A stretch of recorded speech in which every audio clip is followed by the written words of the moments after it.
Another week and another offensive line shuffle for the Carolina Panthers. If you're keeping track at home, this will be the 10th offensive line rotation in just 13 games this season. A level of instability no team wants this late in the year.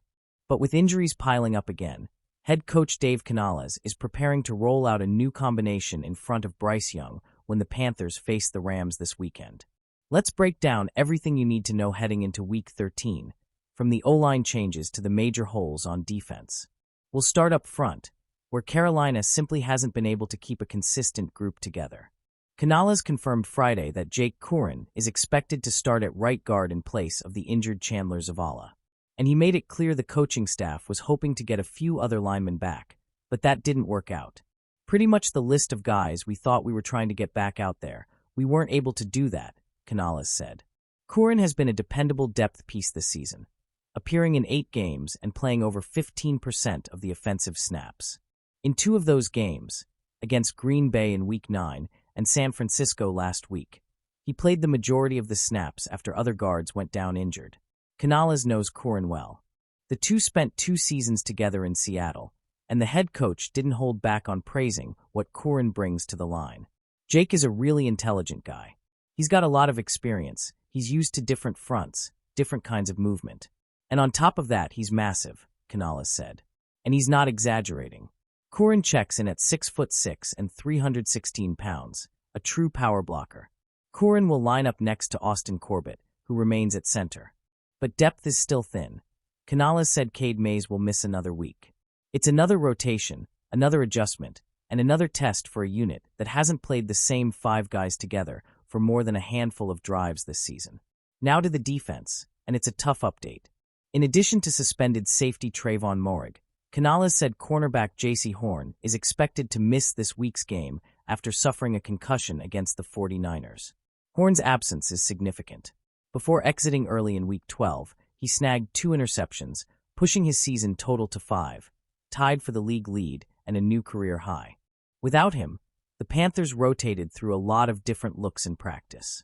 But Canales remains confident. "I trust these guys to get it done. They had a great week of preparation," he said. At cornerback, the starting outside spot stays with Mike Jackson, but the depth chart around him is shifting. Chow Smithwade, who has mostly played nickel, moved outside last week after Horn and Corey Thornton went down. Caleb Evans is also available for outside reps. And the team brought in Robert Rochelle, signed off the Cowboys practice squad. Rochelle already knows the system thanks to his time with Ejiro Evero and Jonathan Cooley back with the Rams. Still, facing Matthew Stafford and a Rams offense averaging the 5th most passing yards per game will not be easy without Horn.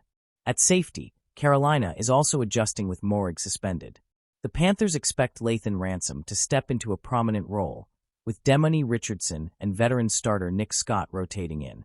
Canales spoke highly of the group. Opportunities, that's what this is. Lathan has been working on this for a while. If you get a chance to be out there communicating with Nick Scott, Demony's ready to rock as well, he said. It may not be the lineup the Panthers planned for, but it's the lineup they'll have to rely on. Carolina's defense will also be without inside linebackers Christian Rozeboom and Claudin Cherilus. But there is some good news. Trevin Wallace returned to practice as a full participant on Wednesday and Thursday after missing 2 games with a shoulder injury. Canales indicated Wallace is expected to play in Week 13. It's another week where depth is being tested across the board. And against a Rams team that throws the ball extremely well and brings constant pressure on defense, Carolina will have to be sharp, adaptable, and disciplined. What do you think, Panthers fans? Do you believe this reshuffled secondary can hold up against the Rams' passing attack? And what are your expectations for Jake Curran in his first start of the season? Drop your thoughts and predictions in the comments. If you enjoyed this breakdown, hit like, subscribe for more Panthers updates all season long, and stay tuned for every roster move, injury report, and game preview.